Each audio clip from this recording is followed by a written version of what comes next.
خبر شامل کرتے ہیں لاہور سے۔ صدر ڈاکٹر عارف علوی 9 سپٹمبر 2023 کو اپنی مدت مکمل کرنے کے بعد بھی نئے صدر کے انتخاب تک صدارتی عہدے پر فائز رہیں گے، جبکہ اکتوبر کے پہلے ہفتے یا ستمبر کے اواخر میں عام انتخابات کے انعقاد کی تجویز زیر غور ہے۔ قومی اسمبلی 13 اگست کی بجائے 4-5 روز قبل تحلیل کیے جانے پر بھی غور ہے۔ اس حوالے سے مشاورت کا سلسلہ جاری ہے۔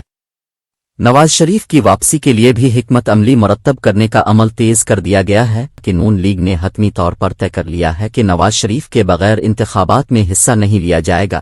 حکومت اور نون لیگ کے تمام اہم پالیسی فیصلوں کا لازمی جزو رہنے والے ایک وفاقی وزیر نے بتایا کہ اس وقت نون لیگ اور اتحادیوں کا انتخابات میں جانا ہی فائدہ مند ہے۔